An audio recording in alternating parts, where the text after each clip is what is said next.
out data logging, so I put the new O2 sensor in, and this is pretty much what's going on right now. I went to go do a pull, wide open throttle, and my air fuel just shot down to like, obviously right now you can't really see, but my air fuel literally shot down to like 11.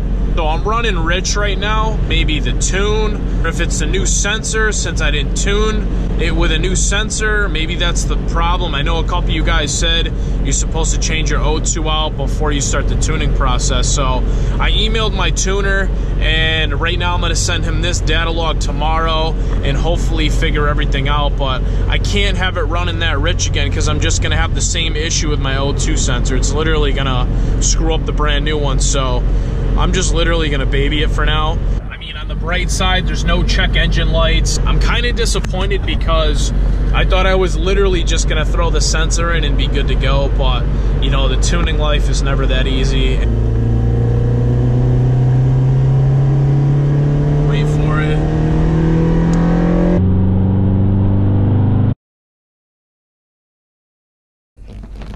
Can't forget the new ThinkPad, guys. I gotta get a tune situated for today.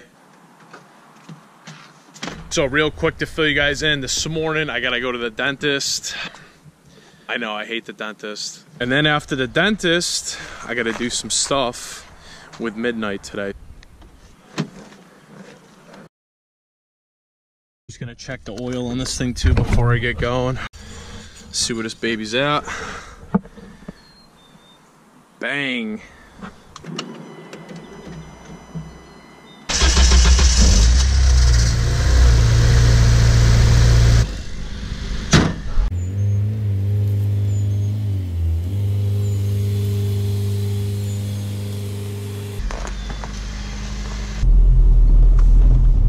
Been getting a ton of questions on what's the deal with the car, you know, where I'm at as far as tuning wise. And for the people who didn't know, I'm doing the e-tune. I've said this in a few videos back. So I'm doing an e-tune through Steve over at eTunes, and honestly, it's been a pretty long process. I mean, e-tunes are gonna take a lot longer than a regular dyno tune, obviously, but you know, it's something that I went with for me because it's cost efficient. So right now I am currently on revision 8, and as far as the car being done, it's kind of on the verge right now of like freaking seatbelt thing. I'm gonna explain pretty much what happened to you guys. So I got up to revision 7, everything was running fine, my air fuel was fine. The car seemed like it was really, really powerful. And then all of a sudden, if you guys saw a few videos back, my freaking check engine light came on. So check engine light came on. I've had a check engine light in this car like 3 times. And the second to last time I had a check engine light, you know, I kind of ignored it. I tried re-uploading a new base map to it, or an e-tune, should I say, and unplugging the battery, obviously, with the ECU relearn. So it had to do with bank 1, some efficiency below threshold or something with the cat. But since I don't have a cat converter, I knew that it was O2 sensor related, and I was also getting like poor fuel economy. I would always be like, why is my bar like dropping so fast? Like, I have a digital bar, and the bar was just dropping like in increments extremely quickly, and the car was like jerking. I thought it was the tune. My car was jerking after like every shift. I would go to hit the gas a little bit, and it would like hesitate, like it would jerk forward or back. It just was like running really weird. So I was shocked. I was like, well, is it the tune? Obviously I didn't think it was the tune because my tuner's really, really good and stuff. So I had contacted him. Come to find out, it was my O2 sensor, guys. So I ended up getting the check engine light back. I said, forget this, I'm dumping the money on the O2 sensor. So I replaced the upstream O2 sensor, uploaded my revision 7 tune, took it out for a rip, and all of a sudden I'm driving around and I'm just smelling fuel, and I'm like, great. I'm like, let me plug in the Honda on the phone. Obviously saw from the earlier clips that this thing was running rich. It was like dropping down to like 11 or wide open throttle, so it was just dumping so much fuel. So my tuner got in contact with me and we were talking back and forth. So I ended up sending a log to him over with the new O2 sensor on IPW. I'm like, what is IPW or whatever it was? It ended up coming up to like injector pulse width. And what that is I'm new to the whole tuning thing, but what I came to learn is that what is happening with my car, and when a car usually tends to run rich, injector pulse width is pretty much the time that your injectors are staying open during a given cycle. So, for example, with mine at wide open throttle, my injectors were staying open for an extra, who knows, it could have been a couple seconds or whatever, just providing that rich burn. So it was just dumping fuel pretty much throughout the cycle, and my air fuel was all screwed up, so I'm like, what the hell's going on here? So in conclusion, Steve emailed me a revision 8, which I'm currently on right now. We're gonna do some polls with you guys today. I'm just waiting for this thing to get up to temperature. In terms of answering you guys' question, like, is the tune done? 3/4 of the way done. I probably have another revision or 2 for this thing to be, you know, maximum, like for its maximum efficiency.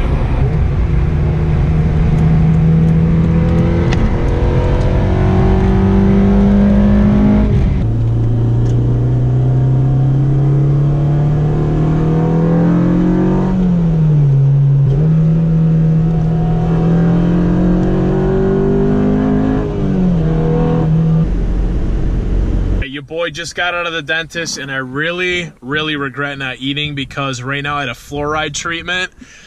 I don't know if you guys can see my teeth, but I can't eat for an hour, and I'm starving right now, and I didn't even have breakfast yet. Also, I just sent Steve my revision 8, so hopefully the log looks good, guys. Right now, I'm currently gonna head to Honda. Gotta go get some transmission fluid real quick for the SI, because it's been a decent amount of time since I changed it last, so I wanna get that done. Gotta love the new little setup right there. Got the vent mount with my Honda Mobile running right here. All right, guys, pulling up to Honda right now. Goodie box, my whole goodie box today. So let me just show you guys what I got.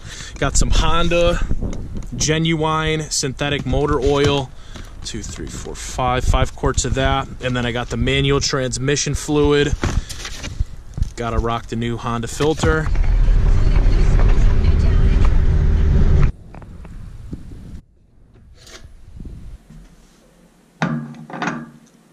Alright guys, now I'm gonna head over to my grandfather's shop. I just need to pack up midnight real quick. I had to get all my tools out of the D-Series.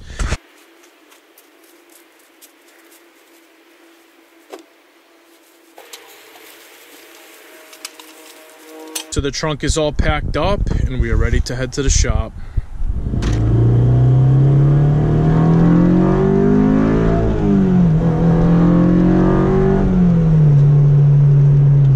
Dude, it puts a smile on my face every time, man. Every time I get a new tune or a new mod.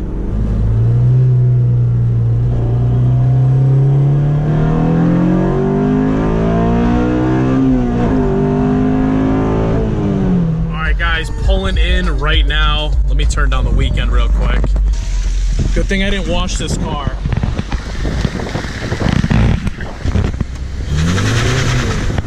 So a lot of you guys asked me how much I paid for the oil, the tranny fluid, and the oil filter. I honestly bought it because it was convenient, and I only paid like 55 bucks for it, so that's why I bought it, and it was convenient for me.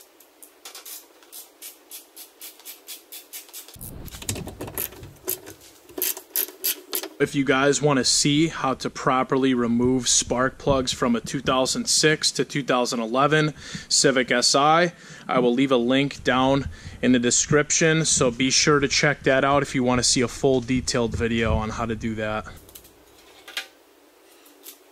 Look at how rusty my header looks, guys. I don't know if you can see that, but gotta love the alpha right there for that. They're probably wondering why I'm changing my plugs today. Well, it has to do with my tune from before and the base maps and stuff. Like, I was running super rich, and what happens when you're running rich is it's so much fuel, carbon, and oil buildup that you could potentially foul stuff out. And since I messed up my O2 sensor, I'm pretty sure my spark plug's gonna be right behind it. So for all you guys are wondering, like, oh, why are you changing your plugs, this and that, that's why.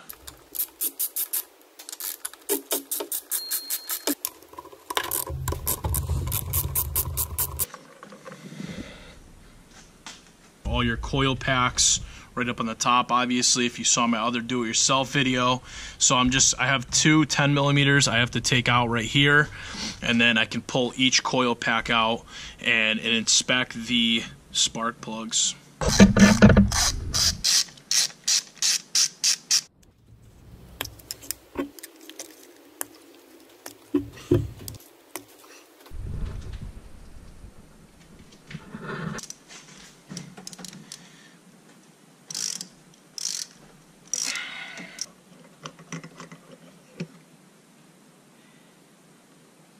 This thing doesn't even look that bad, like as far as one being out so far. So I thought they were gonna look a lot worse, a lot more black. We have all the old ones right here, as you can see, and there is nothing displaying signs of them being bad at all. Honestly, the car looks like it's been running fine because there's no, it's not very white or it's not too black to the point where it's either running lean or rich. So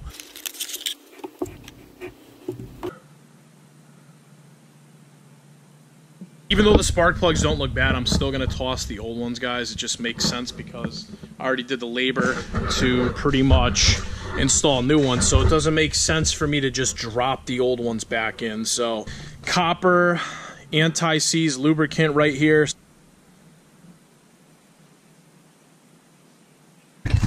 Honda, Honda, Honda.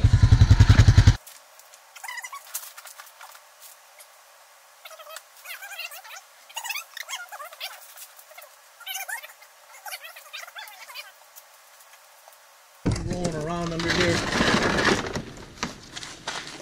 Obviously, I made a video on this a while back, but figured, you know, there's a bunch of new guys, and you would probably want to see how you do this. So you got two bolts. You got the fill bolt up at the top, and then you got the drain bolt on the bottom here. We're gonna crack the fill bolt first, not all the way though, and then we're gonna crack the drain bolt and get the old AMSOIL out of there. There it goes.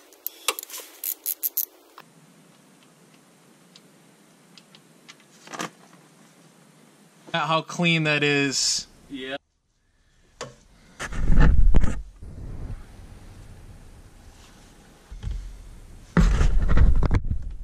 Add this stuff in right here and see if it makes any difference, guys.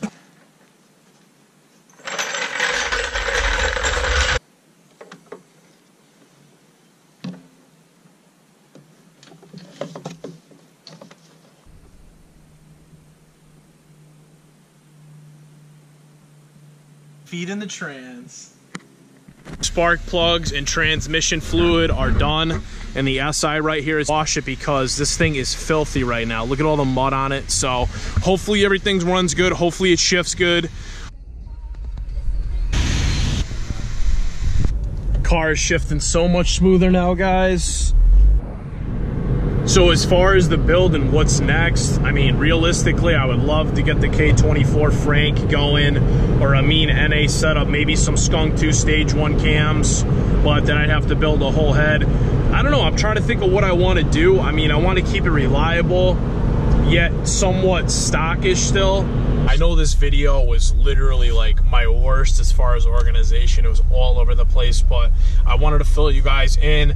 So in conclusion, I have pretty much like 1 or 2 revisions left, most likely because my O2 sensor issue. Give me a thumbs up, drop all your comments down below on what you thought. Subscribe for some more Honda content. I'm gonna have more stuff coming. And remember, never stop wrenching. I don't really know what's going to be next for this car. I'm going to be mainly more focusing on maintenance, guys. Like, I'm going to need brakes. Huge shout out to Francis for sending me over the Hawk pads. I cannot wait to install those things. I have to do rotors, pads. I want to do a rear sway bar, a short shifter.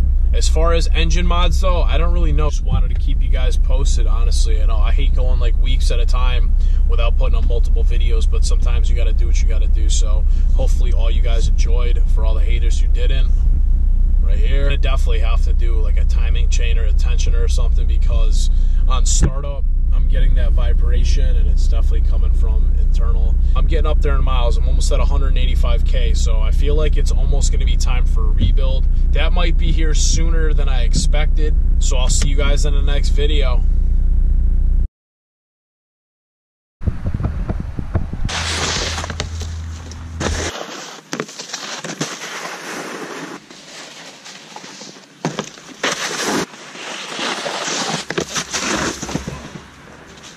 Oh.